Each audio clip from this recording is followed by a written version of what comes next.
Bien, eh bien, bonjour à tous et bienvenue dans ce nouveau webinaire qui va nous permettre de faire un point d'étape sur l'investissement en life science sur le premier quadrimestre de l'année et les perspectives 2025. Aujourd'hui, j'ai le plaisir de recevoir Bruno Montanari de chez Ceroba, partenaire chez Ceroba. Alors, Ceroba, c'est un VC basé à Dublin qui dispose de deux autres antennes en Europe, l'une à Paris et l'autre à Milan. Depuis 2002, quatre fonds ont été bouclés par Ceroba pour un montant total cumulé de 327 millions d'euros. Le dernier véhicule, Ceroba 4, a été closé en 2022. Il se montait à 123 millions d'euros et il devrait être en fin de période d'investissement en 2026. On parle déjà de Ceroba 5. Évidemment, on ne connaît pas la cible, mais elle est plus élevée que la précédente. C'est habituel comme démarche. Les investissements actuels de Ceroba se font en série A, B et C principalement dans les domaines suivants, c'est la neurologie, l'oncologie de précision, le cardiovasculaire, les maladies rares et évidemment la santé digitale. Ceroba intervient soit en lead, soit en co-lead sur ses participations et privilégie une construction d'un écosystème solide à l'échelle européenne. Les LPs de Ceroba sont des fonds souverains européens, des banques, des assurances, des corporates pharmaceutiques et des family office. Jusque-là, comme beaucoup d'autres visions, on va dire, c'est la règle. Et parmi les exits marquants, alors là, il y a quelque chose qui s'est bien passé, hein, on va dire, c'était Fusion Pharmaceutical, dans laquelle Ceroba avait investi en tour A, c'était en 2017. Le tour A global se montait à 47 millions de dollars. Cette société est passée aux mains d'AstraZeneca 7 ans plus tard pour un montant d'environ 2 milliards de dollars. C'était en 2024. Bruno Montanari va présenter avec nous l'état effectif du financement dans les life science, les attentes des investisseurs et les ajustements stratégiques nécessaires pour lever dans un contexte devenu plus sélectif. Aujourd'hui, la pression est quand même assez forte. Et à l'heure où les financements sont toujours serrés, ça fait 4 ans que ça dure quand même, cette affaire. On pensait qu'on en sortirait plus rapidement. Ceroba reste un acteur engagé dans le soutien à l'innovation biotech. On en parlera évidemment, on présentera un peu les actions que mène Ceroba et ce qu'il fait sur la fin de cette intervention et de ce webinaire. Donc, nous allons porter ensemble un regard affûté sur les réalités du capital risque en 2025, les défis et les opportunités pour les biotech européennes et les conseils concrets de Bruno Montanari pour transformer la science en succès industriel. C'est l'objectif quelque part. Bruno, merci d'avoir accepté de venir aujourd'hui. Bonjour. Et donc, on va commencer peut-être par une analyse du marché actuel. 4 ans, 4 ans de crise, 4 ans de pression. Allons-y, rentrons dans le vif du sujet. Je vous invite aussi à poser vos questions sur le chat ou les questions-réponses. N'hésitez pas une seule seconde, je les prendrai au fur et à mesure ou à la fin de notre intervention.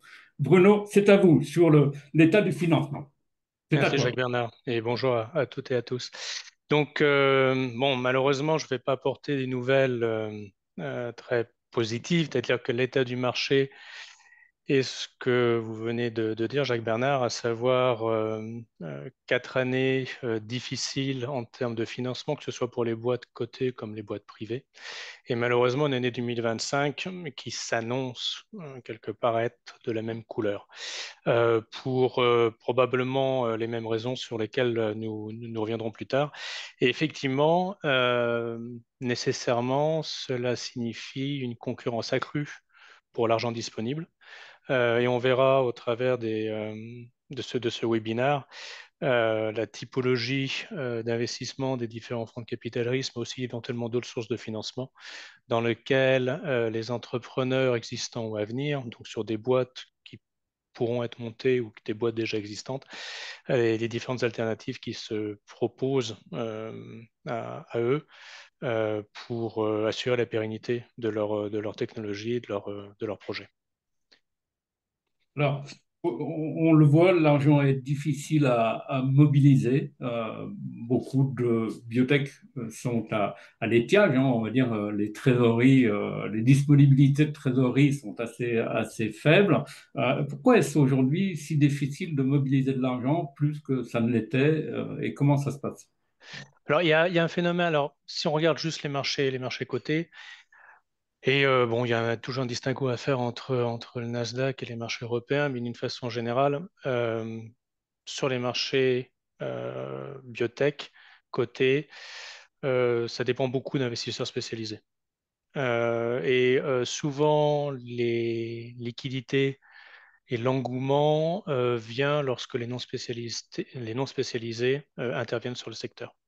Bon, lors de phénomènes de crise comme on l'a connu ces dernières années, seuls les fonds spécialisés en général restent. Et donc nécessairement, il y a une contrainte qui est établie en termes de liquidité et aussi en termes de possibilité de se refinancer. Euh, Sur l'aspect privé, il faut comprendre l'environnement du capital risque et des fonds d'investissement.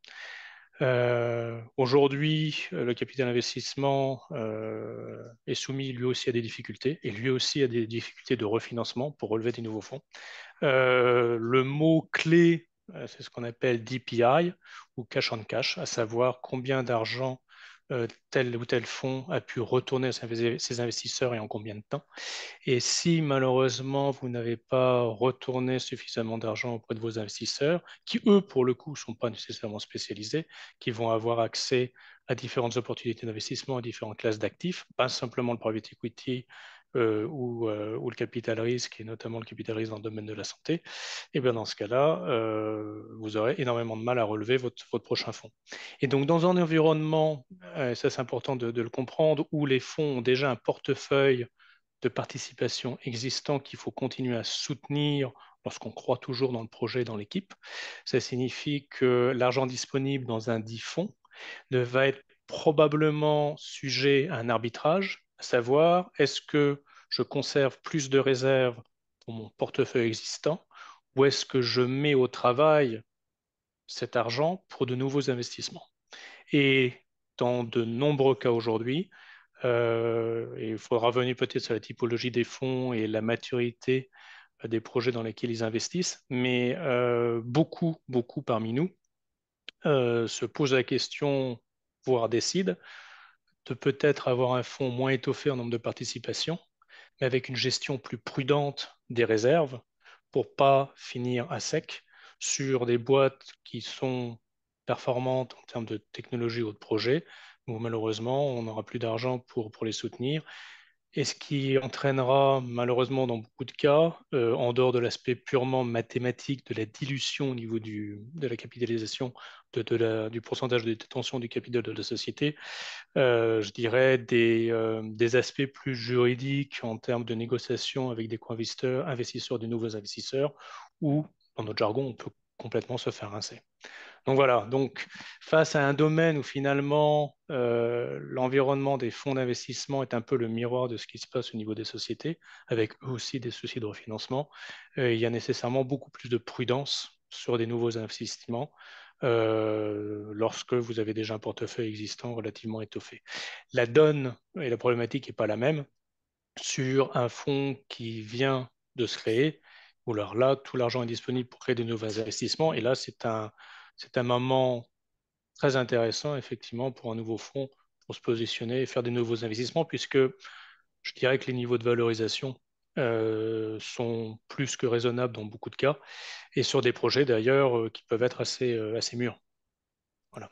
Alors, vous évoquiez le fait que certains fonds gardaient quand même quelques réserves pour les nouveaux projets, et c'est là qu'est l'enjeu, c'est qu'il faut aller, pour les nouveaux projets, il faut aller chercher cet argent qui est dédié aux nouveaux projets. Alors, il faut bien comprendre la mécanique de fonctionnement du VC pour aller chercher cet argent qui pourrait être disponible. Comment est-ce qu'on fait? Alors, oui, alors ça, c'est malheureusement, je dirais, euh, le mot écueil est un peu trop dur, mais probablement un domaine sur lequel beaucoup d'entrepreneurs qui ne sont pas nécessairement chevronnés sur la création de sociétés et le financement de projets euh, ont du mal à comprendre. il faut savoir s'adresser aux fonds adéquats, à savoir inutile quand vous avez un besoin de lever de, par exemple, 3 ou 4 millions d'euros sur les 2 ans à venir, d'aller parler à des fonds de taille importante parce que nécessairement, ces fonds de taille importante vont avoir des tickets minimum de 10, 15, 20, parfois beaucoup plus. Et ils vont pas vous regarder. Et donc, ça va être un coup d'épée dans l'eau qui est un peu inutile et autant se focaliser sur les fonds qui sont en adéquation avec ce que vous recherchez. Donc, ça va être des fonds pour soit du préamorçage ou de l'amorçage ou de la série A. Et il faut regarder bien évidemment en dehors de ses propres frontières hexagonales parce qu'on est sur un marché, je dirais, mondial et donc, même si la plupart des fonds qui s'intéressent à un projet hexagonal, ça va être des fonds français ou des fonds européens, il faut bien suivre l'actualité des fonds, notamment nord-américains, qui, certains ont une présence en Europe ou, en dehors de toute présence physique en Europe, interviennent sur des opérations de financement en Europe. Et donc, il faut savoir les identifier.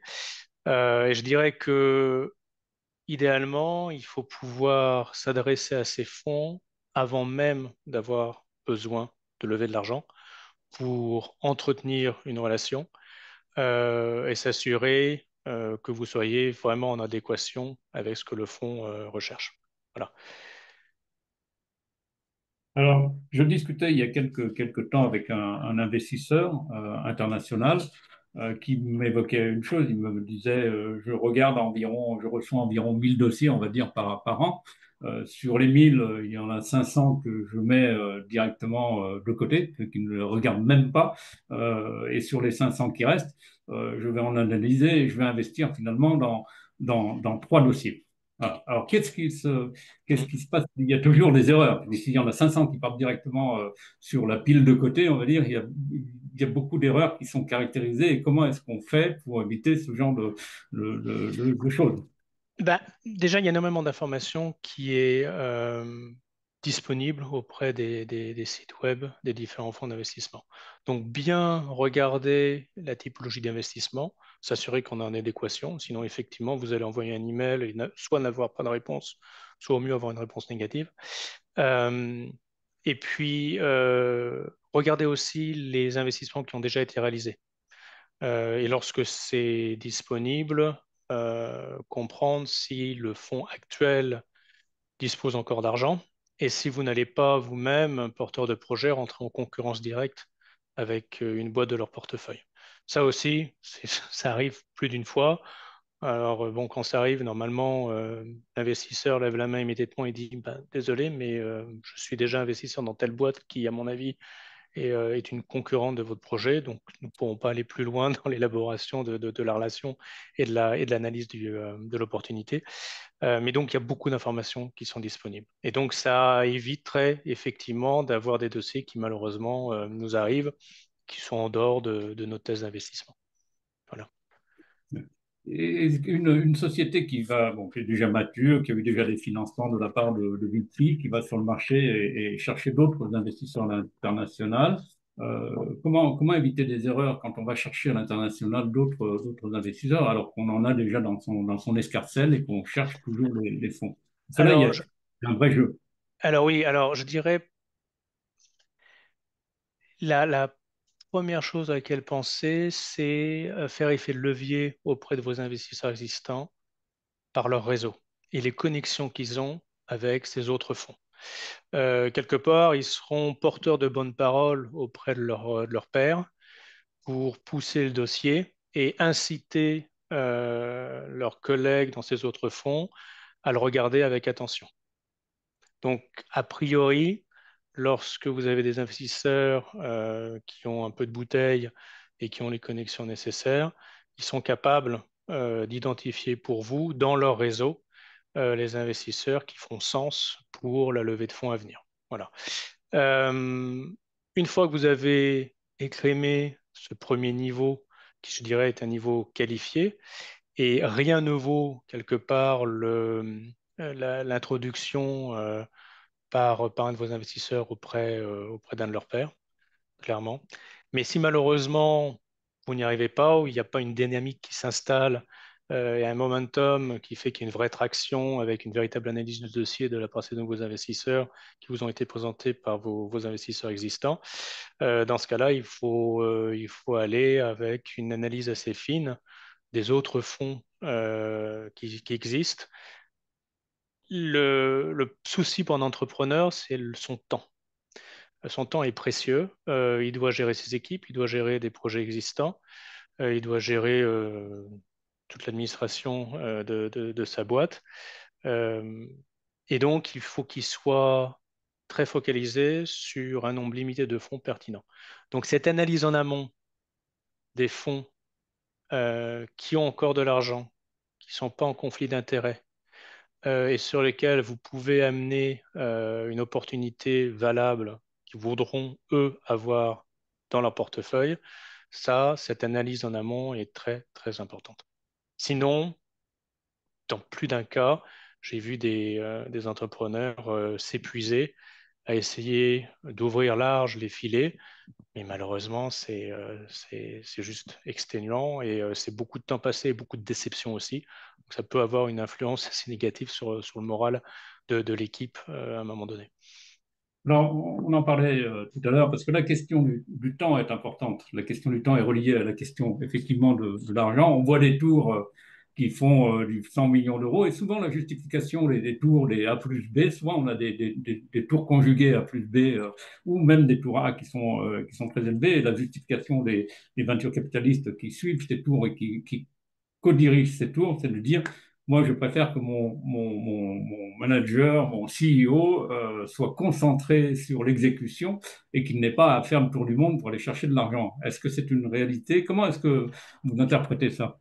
Alors, c'est une réalité, ceci dit, je dirais que le manager est de toute façon en permanence en levée de fonds, dans le sens où il se doit d'être le porte-drapeau de la boîte auprès de la communauté des investisseurs, même, je dirais même surtout quand il n'a pas besoin d'argent, mais aussi, et de façon peut-être presque autant, sinon plus importante, auprès des industriels du secteur.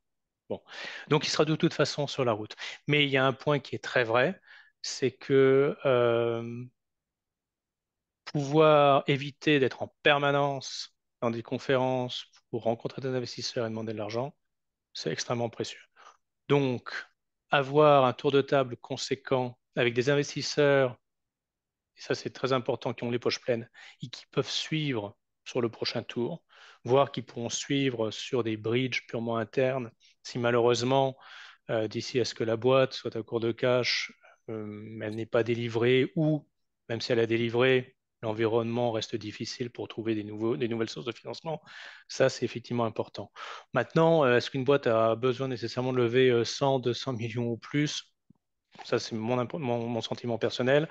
À moins d'avoir un plan de développement qui le justifie, avec nombre de programmes en clinique, sur des modalités qui coûtent extrêmement cher, par exemple en termes de production, ou avec une demande d'essais cliniques avancée sur des centaines de patients, je dirais que parfois c'est contre-productif d'avoir trop d'argent. Et il existe des cas où certains fonds qui, une fois de plus, ont besoin d'investir des gros tickets, sont quelque part derrière les changements de business plan pour qu'ils soient, on va dire, plus ambitieux ou qu'ils couvrent une fenêtre de temps plus large.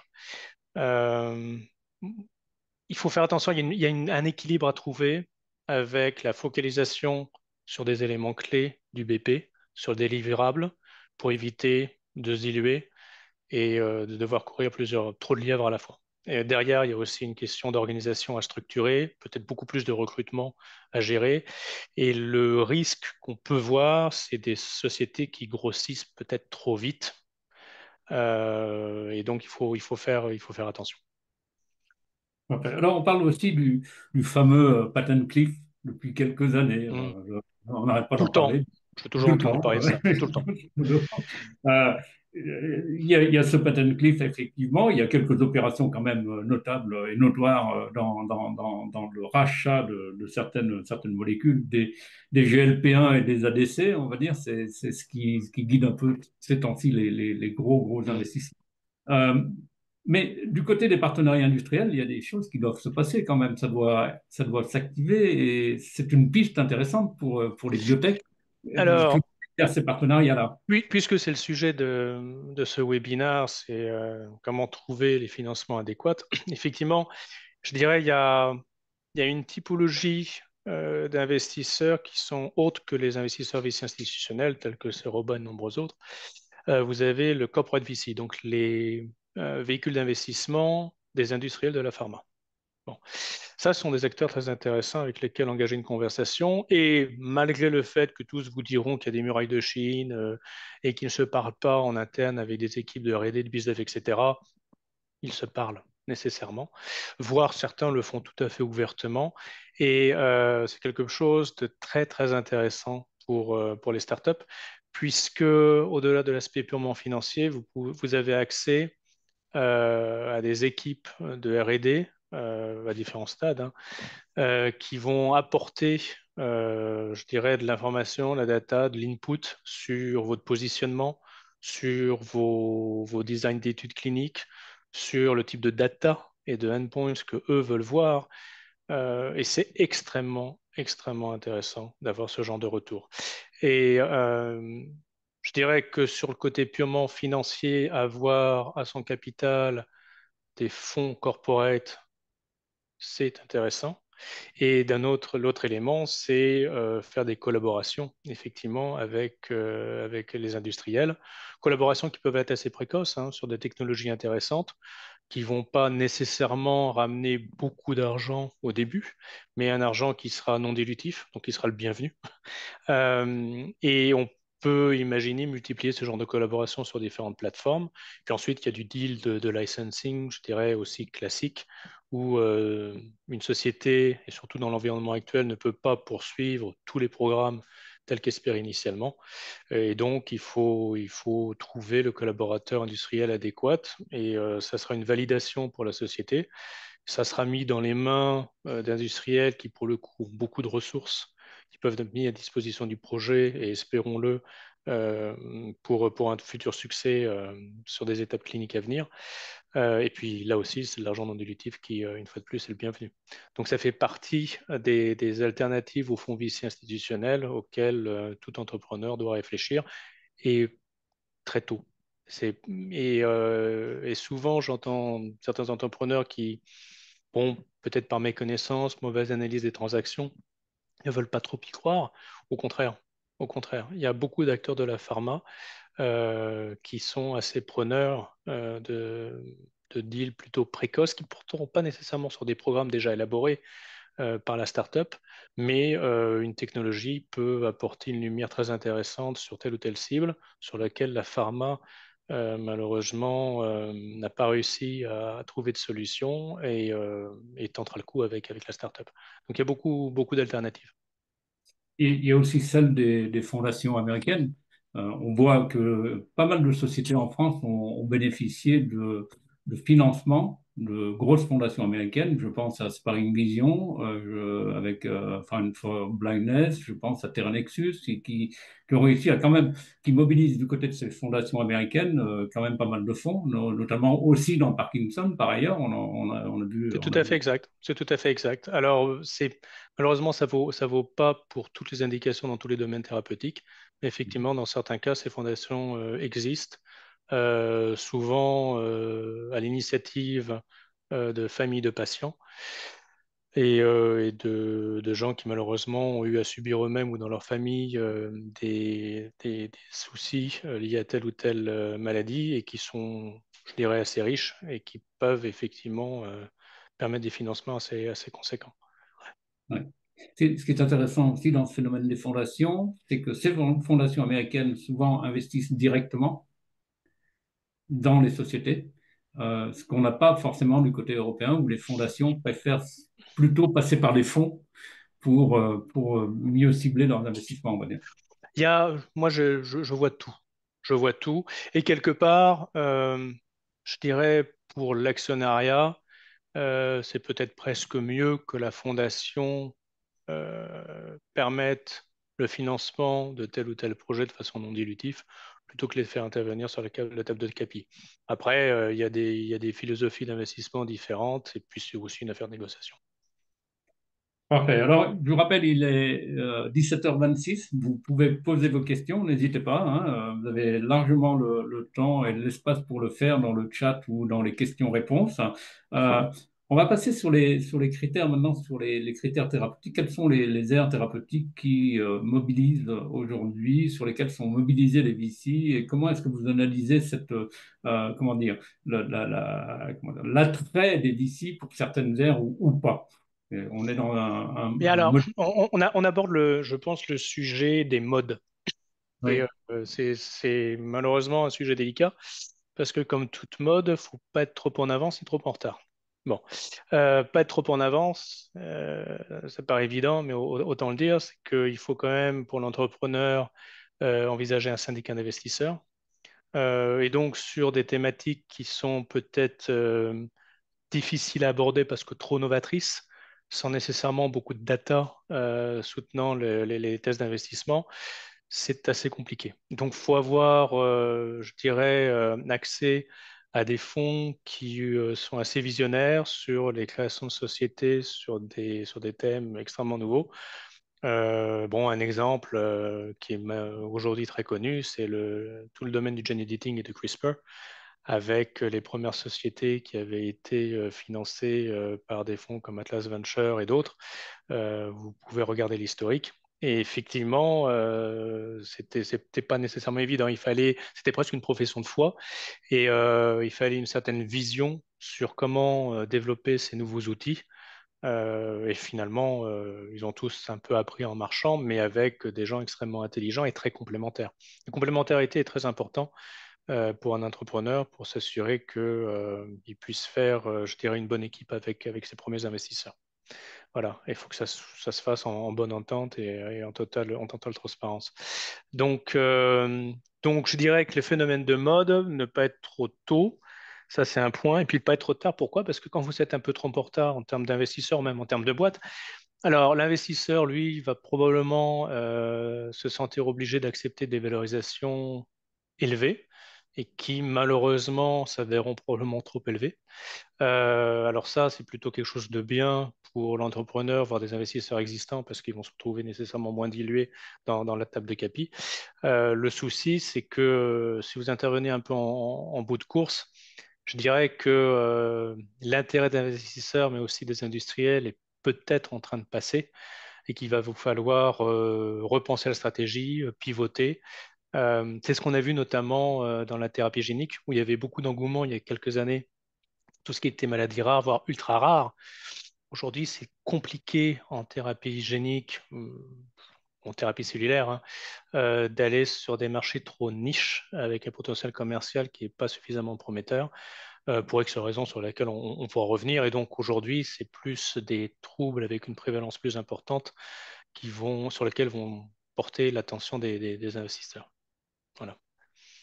parfait. Alors, on a quelques questions. On va passer à Seroba parce qu'il faudra parler de Seroba, modèle d'investissement et autres. Ça fait partie des questions qui arrivent et qu'on avait prévu aussi de traiter. Euh, Juste une chose, est-ce que le montant, c'est une question d'Adeline Meyer, est-ce que le montant de la valorisation est un critère de ciblage du fonds ou pas, à votre Sur avis? la valorisation qu'on demande, Oui. alors moi, mon grand conseil aux entrepreneurs, c'est de pas trop s'avancer sur la valorisation. La valorisation, elle sera quelque part déterminée par le syndicat d'investisseurs et fera l'objet d'une négociation. Très clairement, une société précoce vient nous voir en disant, je suis le prochain Telia et ma valorisation, elle est de minimum 100 millions d'euros alors que je suis à 4 ou 5 ans d'un début d'essai clinique, ça va poser un problème. Ça va poser deux problèmes. Le premier, c'est que l'investisseur va se demander est-ce que cet entrepreneur est vraiment pertinent, est-ce qu'il connaît vraiment l'environnement dans lequel il évolue. Et deuxièmement, ça va poser beaucoup de soucis au niveau négociation. Et donc, malheureusement, vous l'avez dit vous-même, on reçoit des centaines de dossiers chaque année. On est obligé d'être extrêmement sélectif. Et je dirais que la conclusion assez naturelle de la plupart des investisseurs sera de se dire, bon, malheureusement, je risque de perdre mon temps. Mon temps est compté. Je vais plutôt le passer sur des opportunités où les porteurs de projets me semblent plus raisonnables. Donc oui, la valorisation est un critère. Et j'ai dit que la réponse est assez simple. Il faut éviter et simplement dire le marché déterminera la valorisation. Et c'est à l'entrepreneur de créer du momentum, voire idéalement d'avoir une compétition entre différents leads ou co-leads avec différentes term sheets à la clé sur lesquels il pourra jouer et négocier. Une autre question très concrète, comment intéresser des VC quand la société de biotech a été jusqu'à présent financée exclusivement par un fonds qui ne souhaitait pas ouvrir le capital, et ce depuis 7 ans? Ça, c'est du vécu. Alors c'est compliqué, mais en même temps, si au bout de 7 ans, l'investisseur VC seul, probablement majoritaire, décide de s'ouvrir, ça signifie qu'il est probablement un peu exsangue, qu'il manque de réserves pour continuer à soutenir la société. Donc il y a une position de négo pour le nouvel investisseur ou les nouveaux investisseurs qui est probablement plus à leur avantage. Ceci dit, je dirais attention parce que dans un syndicat d'investisseurs, il va avoir un alignement, je dirais, d'agenda et de vision. Il faut savoir travailler ensemble. Il n'est pas dit que l'ADN de ce fonds match celui de nouveaux investisseurs. Parfait. Sur une petite question sur les aires thérapeutiques. Est-ce que vous pouvez confirmer le regain pour certaines aires thérapeutiques, le cardiovasculaire en dehors du diabète? C'est vrai que le cardiovasculaire, les choses ont changé il y a quelque temps à cause de la modification des endpoints par la FDA qui a modifié quelque part Sur certaines indications, oui, très probablement. Il y a eu d'ailleurs un regain d'intérêt en thérapie génique pour le domaine de la cardiovasculaire également. Euh, il y a un regain et je dirais que ça vient probablement aussi en contrepoids de trop d'argent investi, de trop d'attention mise sur un domaine qui, bon, reste un des premiers domaines d'investissement, hein, qui est la cancéro. Mais je dirais que le shift par rapport à la cancéro est plus établi sur les aspects troubles immunologiques, maladies auto-immunes, où là, il y a, je dirais, une évolution quasi naturelle, puisqu'il y a eu énormément de connaissances au niveau de l'immuno, dont a bénéficié le domaine maladie auto-immune.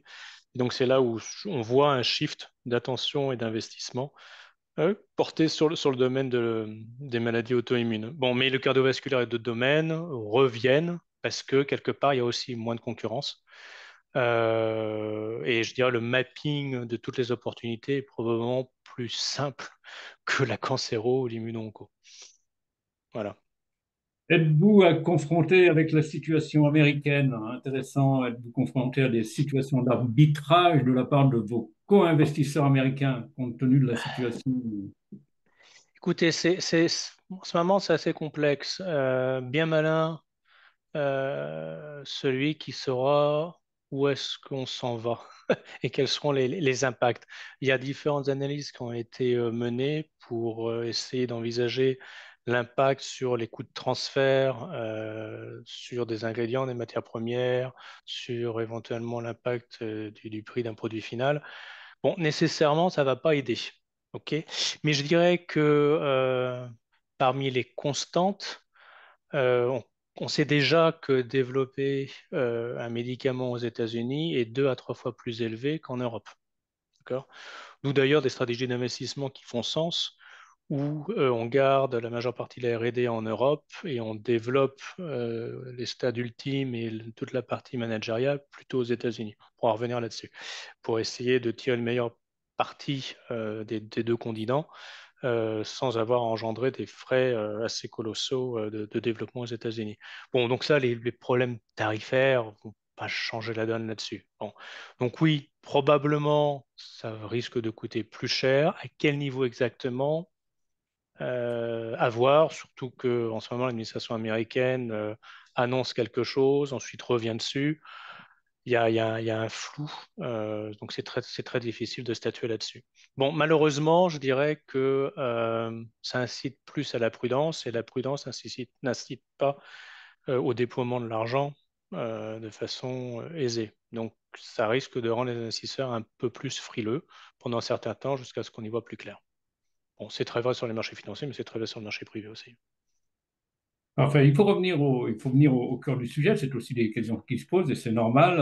À propos de Ceroba, vos thèses d'investissement, vers quoi vous allez? Qu'est-ce que vous privilégiez? Comment est-ce que vous modifiez vos investissements en fonction de? Ouais, alors, bon, alors il y a deux domaines d'intervention chez Ceroba, il y a la biotech et la medtech. Alors, il y a probablement des entrepreneurs en medtech qui sont sur ce webinaire. Donc, je vais faire un peu le distinguo en essayant d'être le plus bref possible. Je dirais qu'en biotech, alors déjà, pour avoir une vision assez large d'un fonds d'investissement, la première question que se pose un investisseur, c'est, OK, mon investissement, quand est-ce que je vois un retour sur investissement? Et sur retour sur investissement, il n'y a que deux façons de le faire. En général, c'est une IPO. Aujourd'hui, on ne parle pas d'IPO, ok? On n'en parle pas depuis quelques années. Cette année, on en parlera toujours aussi peu.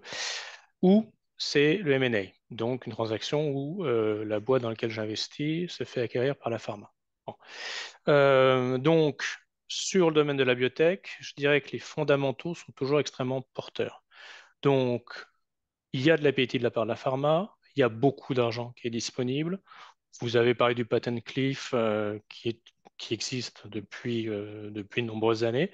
Donc, je dirais que là-dessus, la thèse d'investissement ne va pas tellement changer en termes de maturité. On continuera à regarder des projets, je dirais, au stade préclinique, et préclinique, c'est assez large.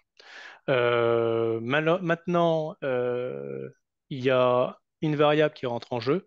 Je l'ai mentionné au tout début de ce webinaire, c'est le fait que les fonds eux-mêmes ont du mal à se refinancer, c'est-à-dire à relever du nouveau fonds. Et donc le mot-clé, c'est DPI, c'est-à-dire est-ce que mes investisseurs ont été satisfaits de mes investissements? Est-ce que cela leur a permis de retrouver leur argent et plus en termes de retour d'investissement dans un temps raisonnable, sans avoir à attendre 8 ans, 9 ans, 10 ans avant de revoir la couleur de l'argent?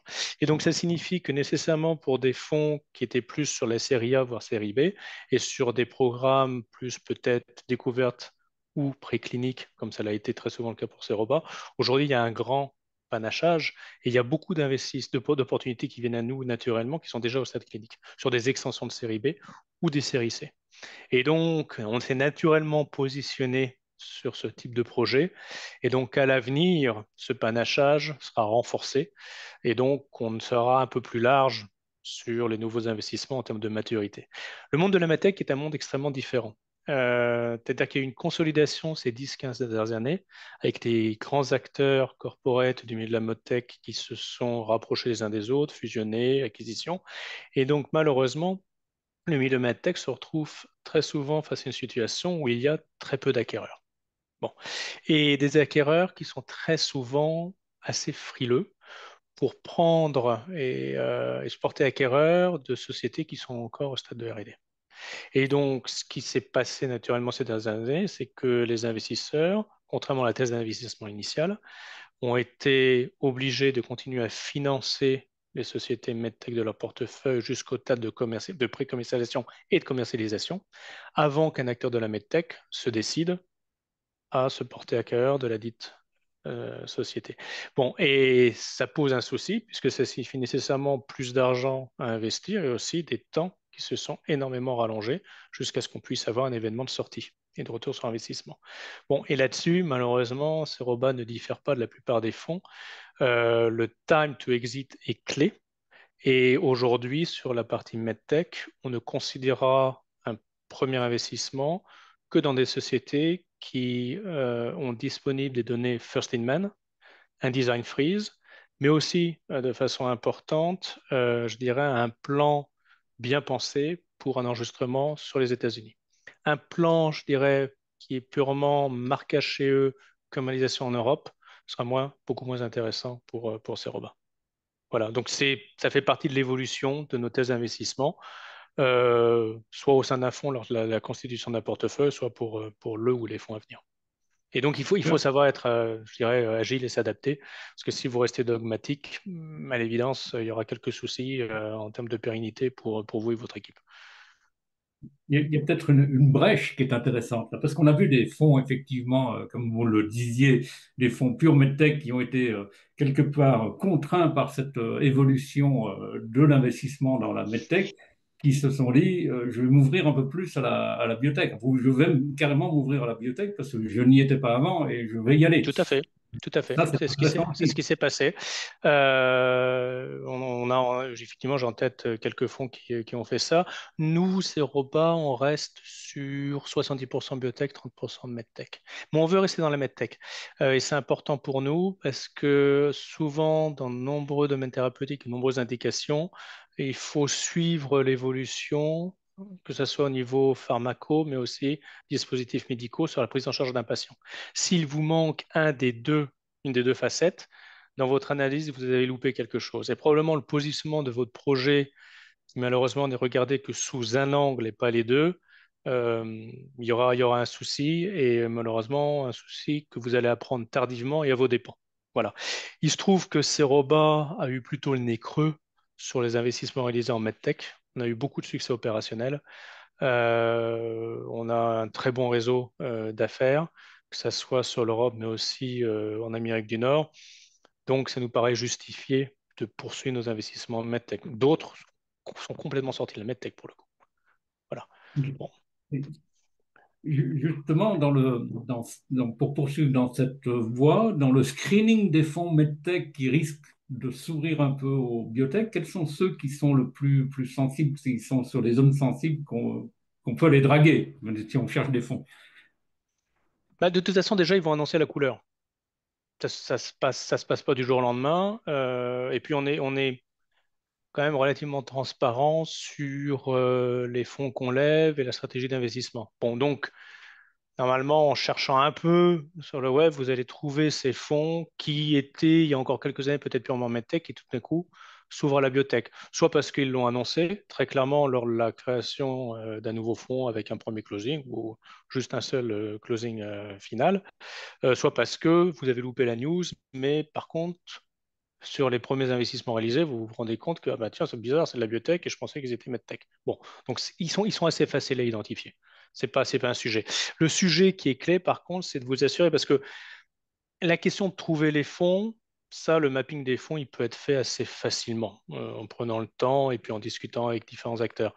Ce qui est important de comprendre, c'est que c'est une aventure humaine. Et donc, il faut identifier les personnes responsables de tel ou tel domaine au sein du fonds, vers qui vous devez aller en tant qu'entrepreneur pour engager une discussion dans le cadre d'une levée de fonds. Il faut s'assurer que la personne en charge de votre dossier ait la bonne expérience, comprenne votre projet et puisse ensuite être vraiment un partenaire si les choses ont évolué vers un investissement. C'est quand même une aventure humaine de plusieurs années, il vaut mieux s'entendre.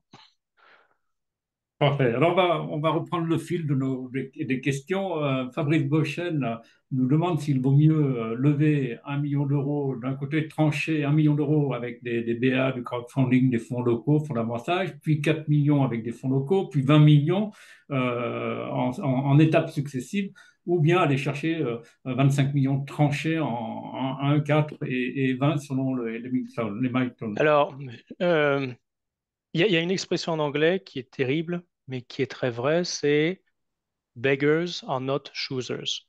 Bon. Donc, soit vous êtes dans une situation contrainte où vous n'arrivez pas à trouver les fonds pour une levée classique institutionnelle de 20-25 millions d'euros, mais évidemment, en tant que porteur de projet, vous avez envie de le faire vivre, de le mettre sur les rails, et dans ces cas-là, ben, nécessairement, vous allez essayer de trouver des alternatives, et une des alternatives, c'est de lever moins avec des acteurs différents. Bon. Un des soucis qui peut intervenir, c'est que cette typologie d'investisseur va pas nécessairement être qualifié, va pas nécessairement comprendre votre projet, la patience qu'il faut avoir, et en dehors de l'argent, va pas apporter grand-chose. Alors, c'est toujours ça.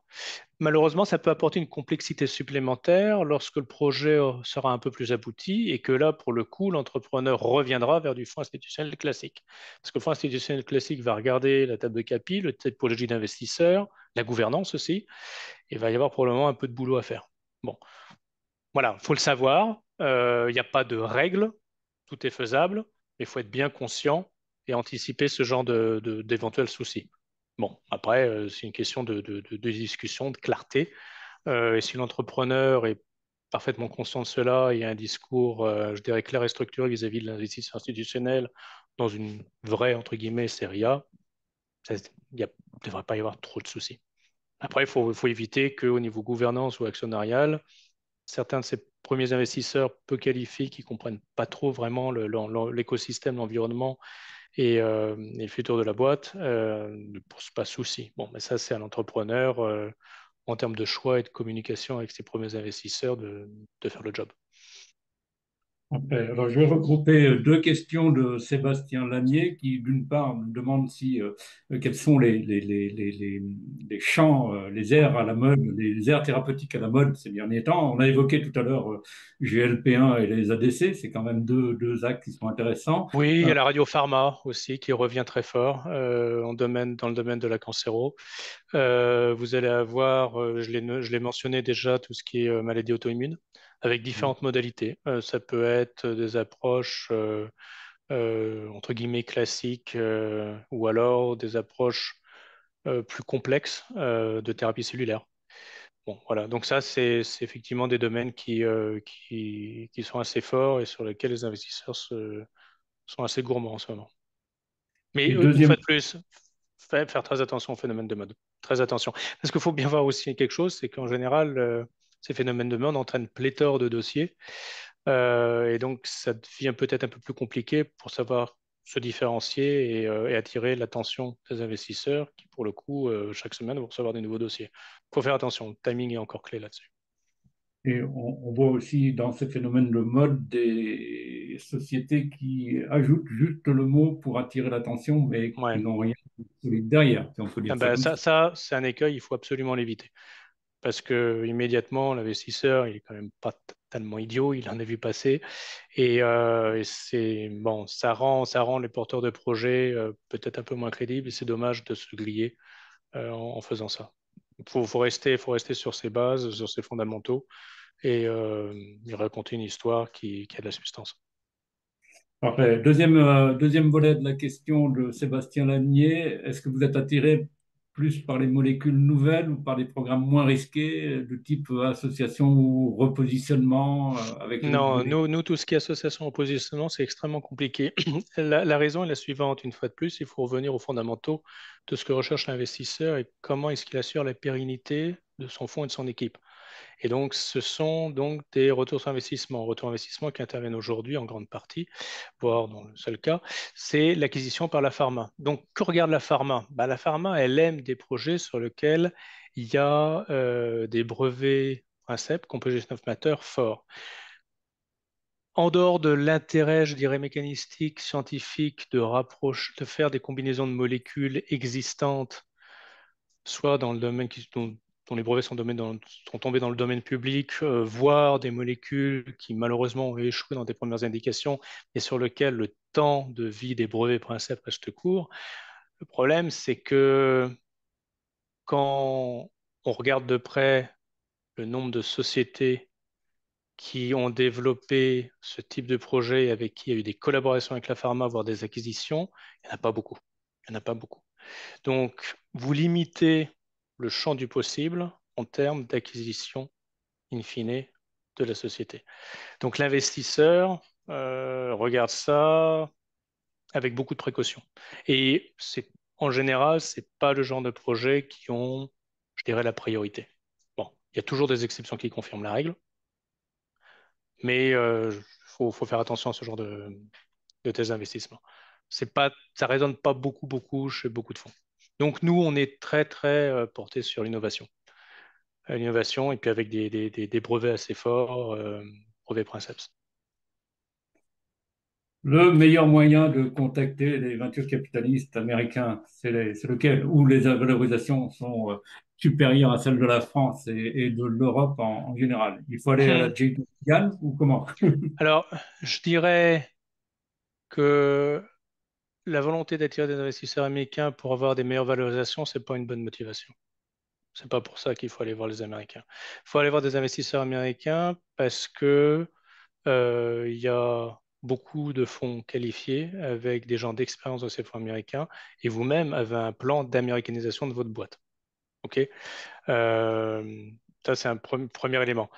Bon, les aspects de valorisation sont ce qu'ils sont, mais vous inquiétez pas, ils sont pas idiots. Et quand ils voient une société européenne arriver, qui les intéresse, ils comprennent les drivers, ils savent que les valorisations sont différentes entre une société européenne et américaine. Ils vont pas nécessairement vous mettre une valorisation d'une boîte américaine parce que vous venez et leur demander de l'argent. Bon.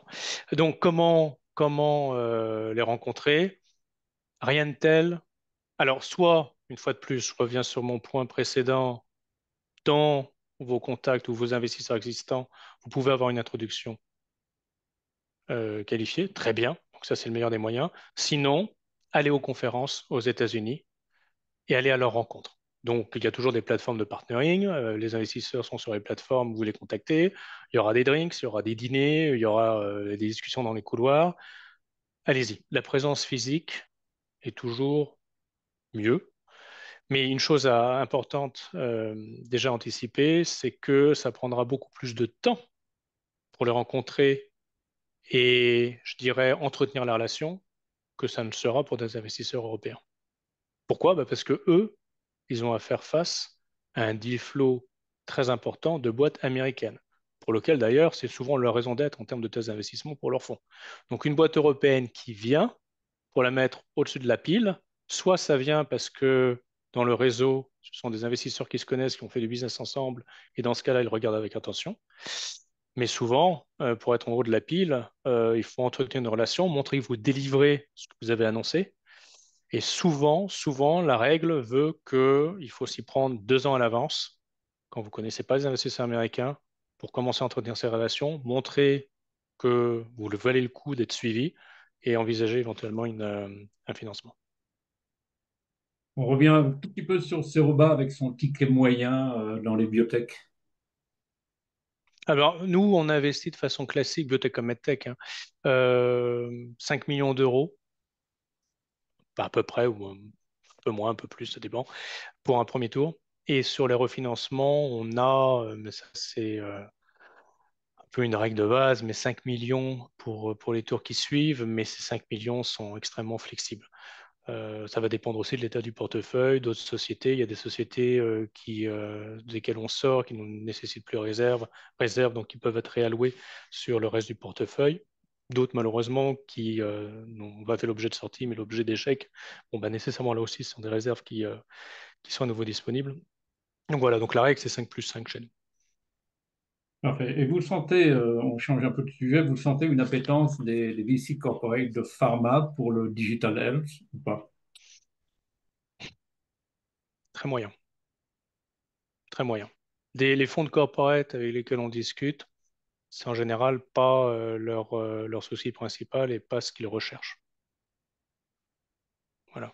Donc pour eux, c'est souvent dans les discussions que j'ai, c'est un outil intéressant qui apporte de l'information, mais en tout cas, dans mon réseau de corporate venture, au niveau des discussions que j'ai tenues, c'est pas un focus sur ces investissements.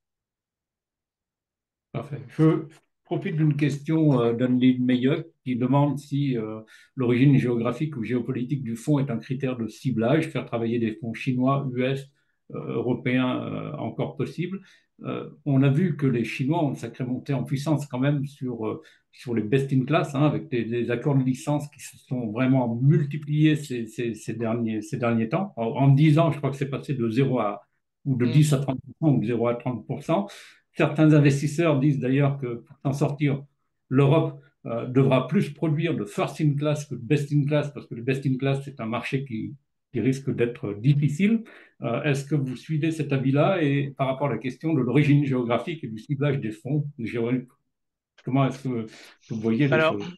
Oui, effectivement, la Chine, alors que pendant des années était quelque part, mais probablement par ignorance, sous-estimée. Ça fait 12-18 mois que tout d'un coup, on voit des boîtes qui font de la vraie R&D, de la vraie innovation, des programmes qui sont disponibles pour créer des sociétés en Europe, aux États-Unis, et des programmes déjà assez avancés avec de la data, parfois de la data clinique.